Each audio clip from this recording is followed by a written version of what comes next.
All right, it is Wednesday at 6:30 p.m.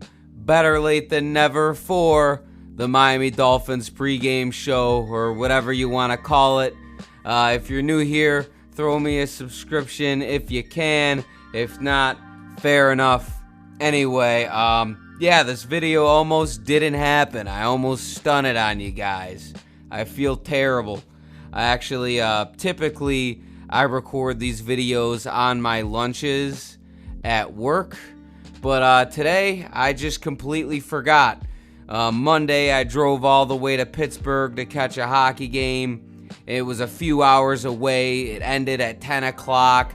By the time I got home, it was 2 in the morning. Wake up at 7 o'clock for work, then all that Halloween shit because I'm an adult somehow and I have a kid. Like, it's 2023 and it's November, and I don't know, time just doesn't make any sense anymore, man. I can't believe it. I'm a fucking adult. I'm a grown man with responsibilities. And, and all those responsibilities stacked up, and I was sitting there about an hour ago, and I was like, oh shit, it's Wednesday, and I didn't record my pregame video for the Miami Dolphins game. But luckily, my girlfriend's father was kind enough to watch my son for a little bit as I record this video. Now, that's not why. He just wanted to watch the kid, and I got lucky. So, I'm here. Throw your tomatoes. Let's talk about the Dolphins. They'll be playing at the fucking ass crack of dawn on Sunday, 9:30 in the morning for the game of the year. We're going to be rubbing the fucking crust off of our eyes, and we're going to be sitting down and getting all stressed out, bloodshot eyes, veins bulging out of our heads at 9:30 in the morning as the Miami Dolphins take on the last year's Super Bowl champions and arguably the best team in the NFL, the Kansas City Chiefs, unarguably the best quarterback in the NFL. So let's start there with Mr. Patrick Mahomes, as last week, obviously it was a dud. The Denver Broncos absolutely stymied Patrick Mahomes, and Kansas City didn't even score a touchdown, I don't think, and Mahomes had a pick or two. So lucky for us, that keeps Tua in first place of mostly all of the important passing categories, because if you're like me, I want to see our dog win that MVP trophy. And for that trajectory to keep going, we're going to have to slow down Mr. Patrick Mahomes, because honestly, I see it as a two-man race right now. It's Tua and Mahomes at the moment, if you're of the belief that the MVP is a quarterback-only award, which I'm not saying it is, but it really is. We all know it. The hype of the franchise is the quarterback. As every other position changes and players come and go, if you got a franchise quarterback, he'll be there for a while. So anyway, what are the Miami Dolphins going to do? Well, Xavier Howard today says he's ready to play, so I'm willing to say that man is playing. So for the first time this season, we got Xavier Howard and Jalen Ramsey on the same team, same time, same defense. And I tell you what, that secondary looked amazing last week. And we didn't even have Xavier Howard. It was like Jalen Ramsey's presence turned Eli Apple into a better cornerback. Now, I'm not saying Eli Apple was perfect, but that man was laying some hits. And, he was playing some good football last week. And as much as I hate Eli Apple, credit where credit is due, he put his nuts on the table last Sunday against the New England Patriots, against a pretty shitty wide receiver core.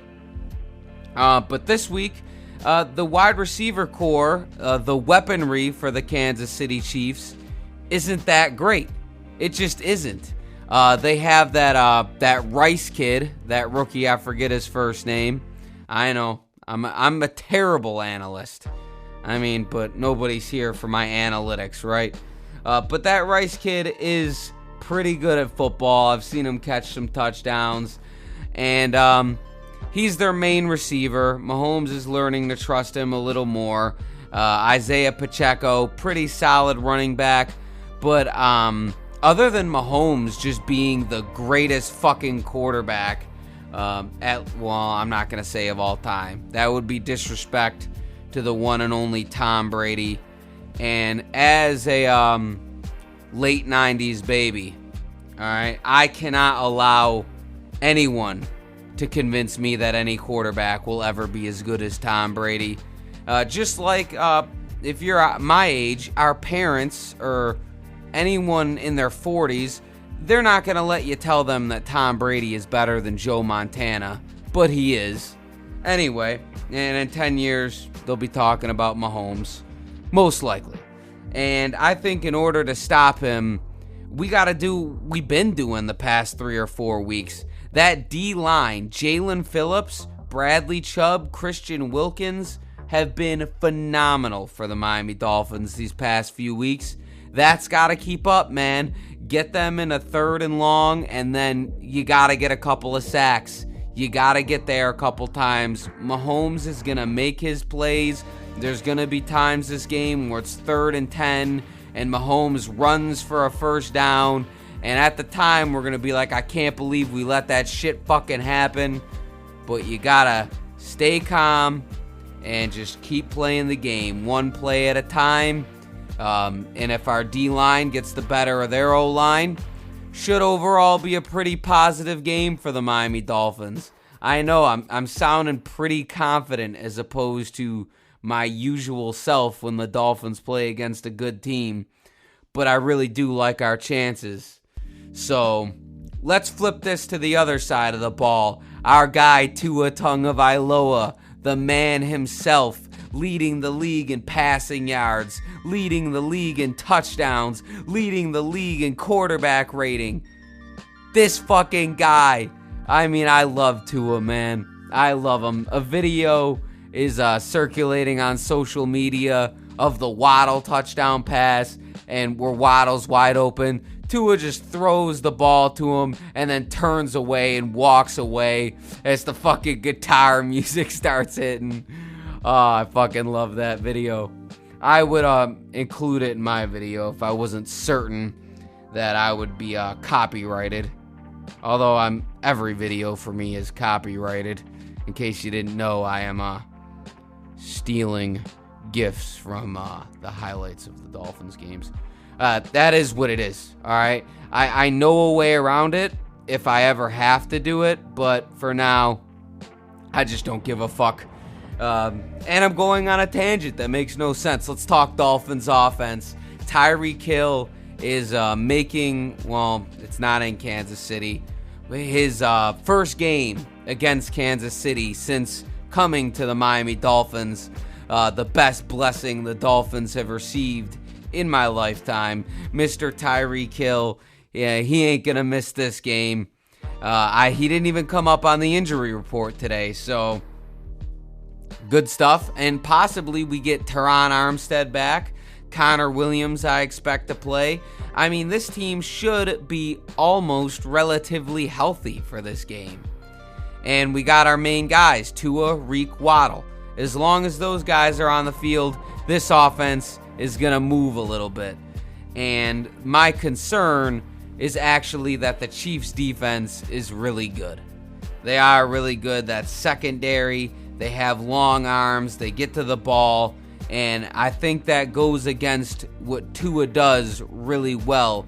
However, there is a hole in that Kansas City defense, and that is at safety.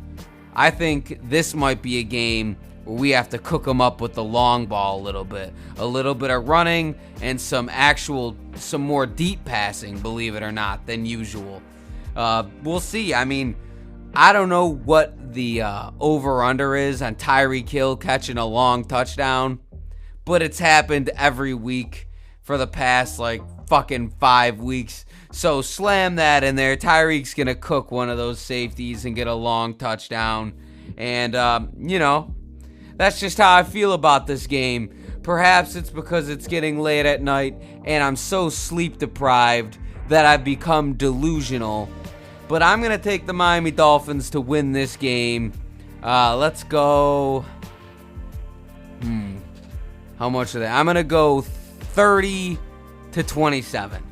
Dolphins win 30-27. Last week I went 38-17, but the Dolphins bitched out and kneeled in the end when they could have scored again.